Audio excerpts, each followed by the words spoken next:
Dzemama streets adziperi guys. Mai Jeremaya vatorwa naAdmire mhiri kuendwa navo South Africa vari pasanteni apo pavasangana naRue love zvaita kuti Cat family itange kukanda tuma statements kuti ko Mai Jeremaya tatisinawo here zuro riya vachibatsigwa namaititi kuenda kwavaita uku akuzi kuchinja side here ukuwo Cynthia ati iye ndakuvhurira magoni shamwari but do not be bought ne price anyway zvine kau jealous kari mukati uko Lorraine Guyo abva confirm relationship yake naAdmire akati iye mtotenda my fiance kuti vayenda nemusikana ku South Africa zvatatopedza zvinyaya dzacho tisatamurisana. Welcome back to your channel. Please don't forget to like and subscribe. Noise chiregai zvevana regai vatambe vari pashe apo. So nyaya yedu yakamira yakadai. Nezuro Mai Jeremaya vakaposta story yavo yaproduciwa into a movie vakati ivo Mai Jeremaya paloje but chakanyanyisa kushamisa vazhinji ndechekuti ivo ndo vaiva main actress panyaya iyi vachitobuda vachikwevewa navarume kana uchinge wabatwa chibharo nyaya yacho ungazoda here kuti itwe movie. Yes, inogona kuitwa movie but kwete iwe uchizviactera. So pakabva patoonekwa kuti pane dambudziko apa munhu anofanira kutodhiliwa naye panyaya depression idzi munhu anogona kutongonyura vanhu vakatarisa. Admire ashanda nesimba pamwechete neSkypath vatora musikana ndokuenda naye kusanteni. Guys zvabva zvafadza nekuti Samaz vanga vagara vatopinda pasanteni po. So Mai Jeremaya vati ivo my gratitude season has begun. Thank you for your love and support. Hupenyu naRue love nekusangana kwaita naMai Jeremaya ari kuwa mufaro naye anyorawo kuti in life never estimate the power of connections and networking. I have the privilege to be in the presence of an amazing woman, Mai Jeremaya. I just love her to bits. Mai Jeremaya ndokunyorawo pavo ndokuti God knew on this day I would be smiling. I just didn't know his plans. Ndasangana nemwana wayanzvadzi yangu uya wemabusiness munoda kuwigirwa chii ndimuudze. Aiwa vari kuti havasi kugona kuzitsanangura minamato yenyu yasvika kuna Mwari. Ivo vakarangarira upenyu. Captain ndashaya asi mumwoyo mangu akawandisa. Ingodananai chete imimi zvinoita. So ndo mashoko aMai Jeremaya aya vazere nemufaro kuti vaitirwa chinhu ichi. Yanga iri first time yaMai Jeremaya kubuda munyika vachifamba nemudenga guys zvabva zvangodadisa izvi chokwadi. Ukuwo Lorraine Guyo abva confirma relationship yake naAdmire vamwe vati ndedze kutamba here asi anyway anyora iye akati thank you Skypath services and my fiance Admire for such a noble cause. When you told me about surprising her with a trip to SA, I realized how lucky I am to have a great man with such a great heart. Mai Jeremaya says, have a safe trip and you are perfectly and wonderfully made. All this shall come to pass. Ndokubva vanhu vese vangoshamisika vakati nai Lorraine fiance yako ipi futi we wakutaura zvipiko. Isusu nguva yese tiri kutofunga kuti pane umwe mufesi ari kutomanya nekuseruko kandi nguva yese ndiAdmire ndiye nyakutenga mota mazuva apfurai namaruva imikani zvinhu zviri kuitika. Isu tangoti vavava vamwe vari kutowana vanhu vavo bedwe vanenge vane hamawo dzimwewo dzinodawo kaniwo vanhu vanenge vakati kure seso mungotichairawo kani mungokandawo mugomment section umo ndiri kutamba musazviite. Okay, vamwe vari kuti tazvinzwa kuti muri kudanana asi tikumbira kuti Admire achirega kugera ndebvu bedwe apo tinoda kuti tione dzichipfumvutira.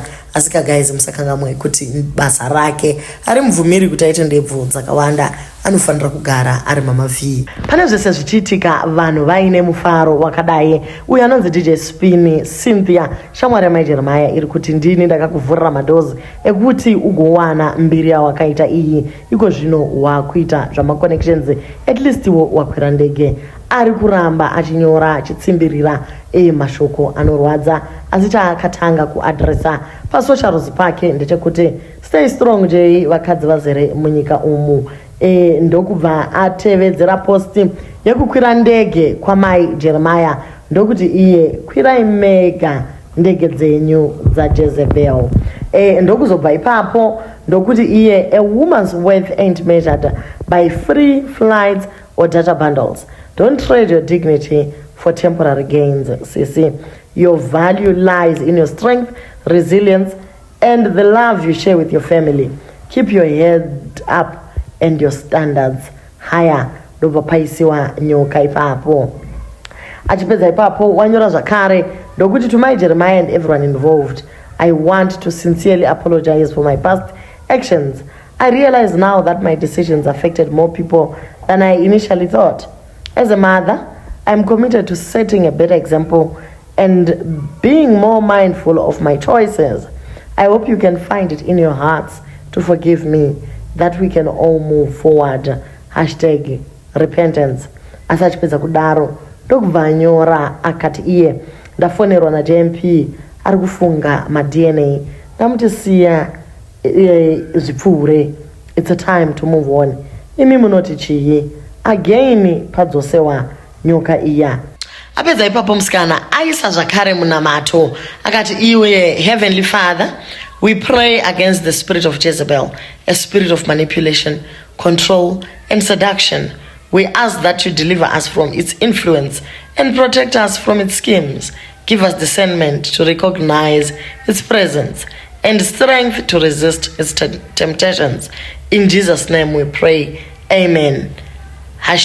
#Mai Jeremaya. So unotoona kuti aiyewa ka tiri kuzviziva zvese zvamuri kutaura DJ, but pane zvimwe zvikurwadziwa, so umwana achiflya nendege muchiita dzekugugula regai tizvirege.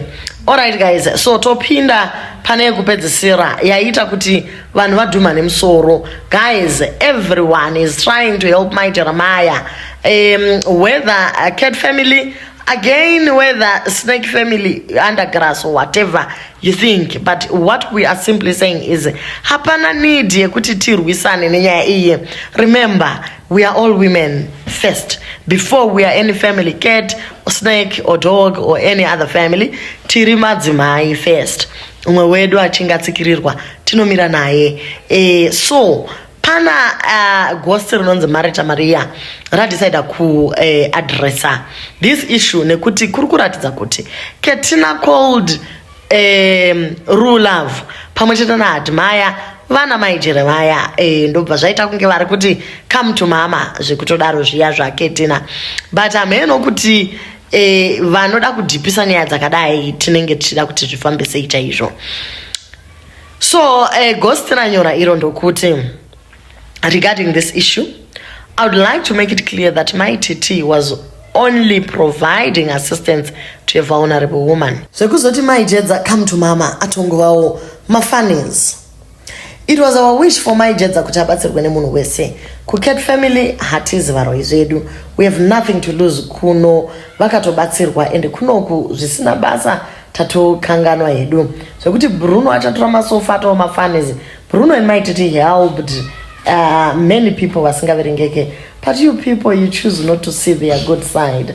Saka ndikoko. So yes, we would like to thank this ghost for ironing it out. No one is going to go and take zvinhu Mai Jeremaya nekunze vakabatsirwa naMai TT. Guys, please musakangamwe. Mai TT was the first point of call Mai Jeremaya pakaitika nyaya iyi. She went there and she helped. Vakaita live zvakabva zvaita kuti vatrigger a chain of events zvakazosvipedzisira takukoti musakangamwe. Mai TT also helped nelawyer ravo vamuvhami vakanga variko ikoko. Pakazouya vana Tino Katsande, and then so many other people came to help. So nyaya yekuzonzi nekuti mamaVee vakuti vaenda naye kusantini, Ketina wazofona chino guys, it is watova unhongwa zvokwadi. Isusu ngatiti ine zera redu rikana takura kudaika tingofara kuti zvaMai Jeremaya zviri kuita, at least vanogona kuwana zvekubatsirika nazvo pane kupedzisira vako actor firimu ravo rekurepewa kuriita movie kuti vawane chouviri. Zvimwe zvacho unotoona kuti bodo pamwe manager anobva toti you can ride the wave, publicity, essay publicity, at least you go viral. But pampacho ka unotoona kuti viral at the expense of my mental health, it is not okay at all. Tinoda kutenda naMamaVee, tinoda kutendawo Skypath vana naRue nevamwe who made this possible, guys. At least musikana anombonorohwa nemhepo. Munoona kamwe kari musantini kai guys, hamusi kukanzwisisa imimi kakakuti fe zvakanaka aiwa nhamo dzese unodzikangamwa unozotozofunga zveusavi wadzokera kumusha.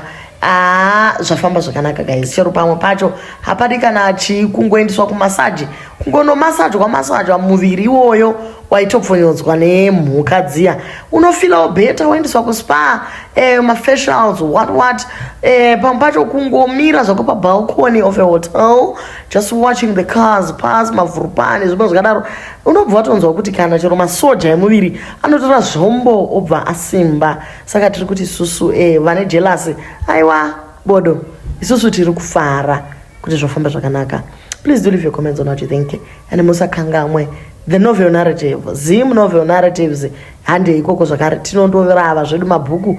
Vane vana vadiki vasiri kuda kuverenga maset book vatumire ikoko vagarire vasubscriber patinongobata bhuku imi mubva matotichaira kuti form 4 gore rino vari kunyora ripi, tobva tamanya neiroro kuti vabatsirike. Thank you guys, we appreciate you.